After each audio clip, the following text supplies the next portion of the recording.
Bienvenidos estimados estudiantes, mi nombre es Carlos Perdomo y en esta ocasión vamos a desarrollar un ejercicio de contracción de la longitud, pero para un problema en dos dimensiones. Nos dice el problema que una varilla de longitud L sub 0, que sería la longitud característica, se mueve a lo largo de la dirección horizontal a una velocidad v. Y la varilla pues forma un ángulo igual a teta sub 0 respecto a su eje del marco de referencia x primado. Vamos a hacer un pequeño bosquejo para entender más o menos lo que está ocurriendo o qué es lo que nos dice ese enunciado. Básicamente, si tomamos como referencia para hacer nuestro diagrama el marco S primado, este pues tiene el eje X primado y el eje Y primado como normalmente lo hemos trabajado. Y nos dice de que pues la varilla, este sería el marco S primado, la varilla pues forma un ángulo respecto a la horizontal. Vamos a dibujar de repente una varilla. Vamos a hacerla de repente aquí con un mayor grosor. Y vamos a suponer que esta es nuestra varilla, ¿no? Forma un ángulo, como nos dice el enunciado, un ángulo teta sub 0 respecto al eje x primado. Obviamente, también nos menciona de que esta varilla tiene una longitud L sub 0. Por lo tanto, tenemos acá la longitud de la varilla L sub 0 y podemos notar algo. Esta varilla se mueve únicamente en la dirección horizontal. ¿Por qué es importante mencionar esto? Porque recordemos que cuando un objeto sufre una contracción de Lorentz o una contracción de la longitud, lo hace en la dimensión que va en el sentido del movimiento. Entonces, en este caso, a pesar de que esta varilla la podemos modelar en dos dimensiones, solamente la que va en el sentido del movimiento es la que va a sufrir contracción de la longitud.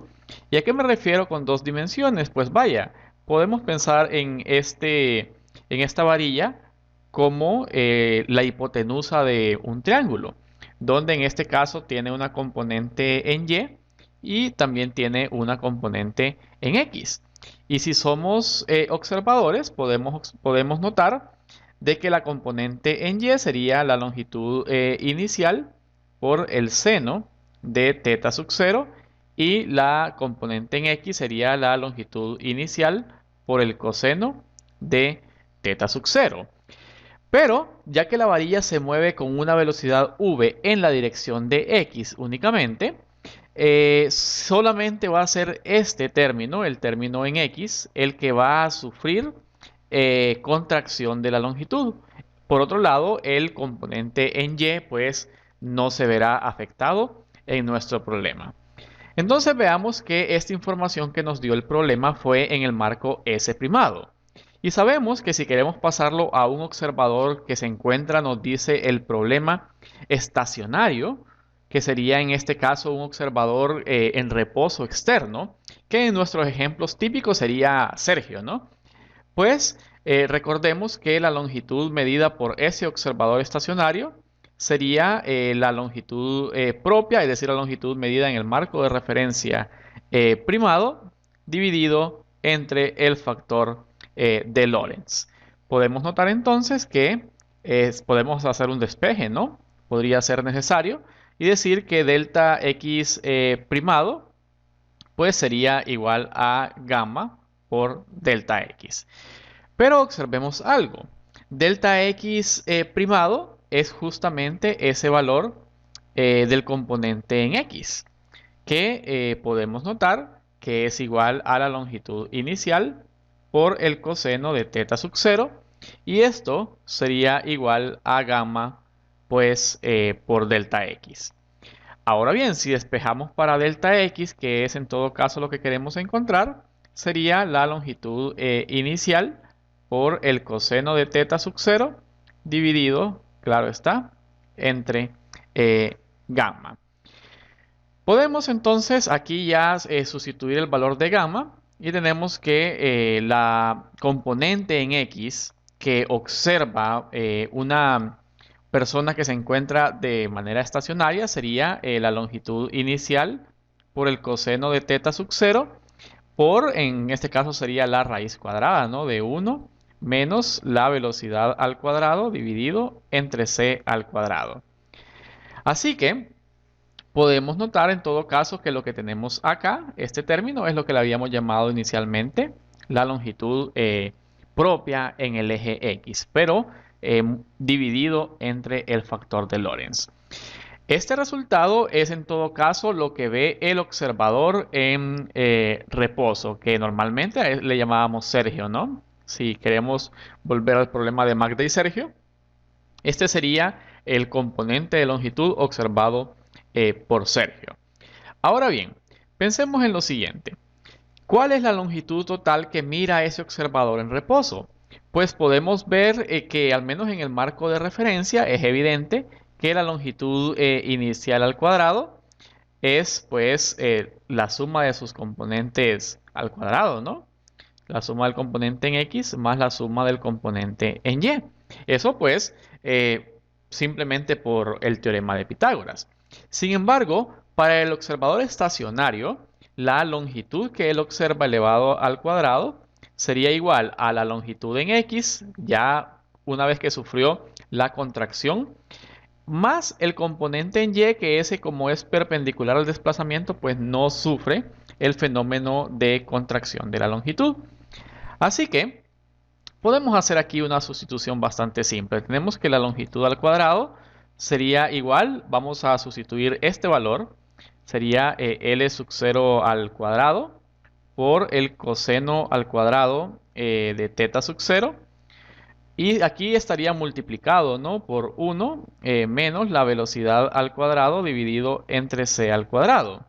Y el componente en y lo podemos escribir como la longitud característica al cuadrado por el seno al cuadrado de teta sub 0, que fue justamente lo que mencionamos al principio de nuestro problema.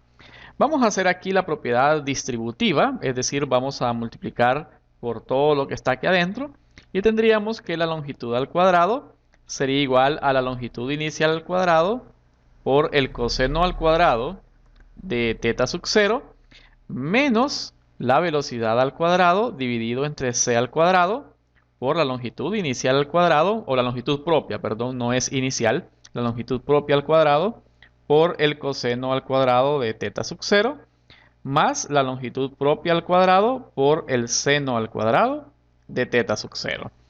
Observemos que acá pues podemos simplificar estos dos términos, ya que se nos va a formar una identidad pitagórica, donde si yo saco como factor común la longitud propia o longitud característica al cuadrado, este estaría multiplicando en todo caso a seno cuadrado de teta sub 0 más coseno al cuadrado de teta sub 0.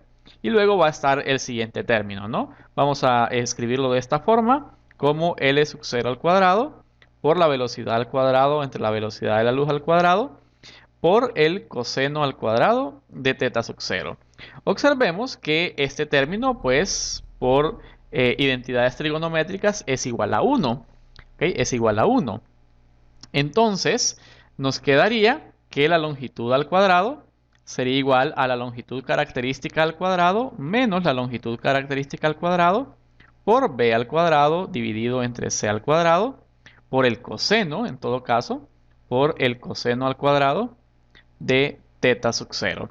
Sacando la longitud característica como factor común, nos quedaría entonces igual a la longitud característica al cuadrado multiplicado por 1 menos b al cuadrado sobre c al cuadrado por el coseno al cuadrado de teta sub 0. Ahora pues simplemente resta sacar raíz cuadrada en ambos lados y obtendríamos, recordemos lo que andamos buscando, queremos demostrar este resultado, ¿no?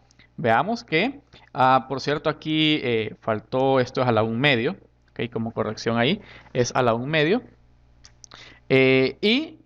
Podemos observar que sacando raíz cuadrada a ambos lados, nos queda de que L sería la longitud propia al cuadrado, multiplicado por 1 menos b al cuadrado sobre c al cuadrado por el coseno al cuadrado de teta sub 0 a la 1/2, es decir, la raíz cuadrada. Y con esto pues hemos llegado a la respuesta que el problema nos solicita en el inciso A. Vean que solamente fue un par de cálculos y llegamos de una manera bastante rápida a la respuesta de ese inciso. Bien, para responder el inciso B es bastante más sencillo, ya que nos dice que demostremos que la tangente de teta es igual a el factor de Lorentz multiplicado por la tangente de teta sub 0. Bien, para ello, pues podemos observar aquí que la tangente de teta sub 0 sería dividir estos dos términos, L sub 0y y entre L sub 0 x. ¿Ok? Entonces, veamos, eso es para el inciso B, ¿no? Ese es un resultado que podemos, por simple observación, tangente de teta sub 0 es L sub 0y dividido entre L sub 0x. Ojo que esto es en todo caso lo que miraría pues la persona que se encuentra dentro del mismo marco de referencia donde está la varilla. Sin embargo, lo que ve una persona estática que se encuentra afuera sería la tangente de teta, pues sería siempre el componente en y porque ese no se ve alterado, pero en x definitivamente ya no es el mismo porque podemos observar que aquí pues cambió. Y notemos algo, este delta x también podría ser reescrito, ya que L sub 0 coseno de teta sub 0 es lo mismo que decir L sub 0x entre gamma. Entonces delta x lo vamos a reescribir de esa forma para poder llegar a un resultado más amigable. Entonces tenemos que la tangente de teta sería igual a L sub 0y, pero delta x lo vamos a reescribir como L sub 0x dividido entre gamma. Y vean que inmediatamente gamma es el denominador de un denominador, pues pasa a ser el numerador. Entonces sería gamma por L sub 0y entre L sub 0x. Y vean qué curioso que este resultado que aparece acá es justamente este que tenemos acá. Y eso es tangente de teta sub 0. Entonces, con eso llegamos al resultado que la tangente de teta sería igual a gamma por la tangente de teta sub 0. Y con eso pues hemos demostrado el inciso B para nuestro problema. Es decir, demostrar que la tangente de teta es igual a gamma por tangente de teta sub 0. Pues esperando como siempre que este problema les haya sido de utilidad, nos vemos en una próxima ocasión. Muchas gracias.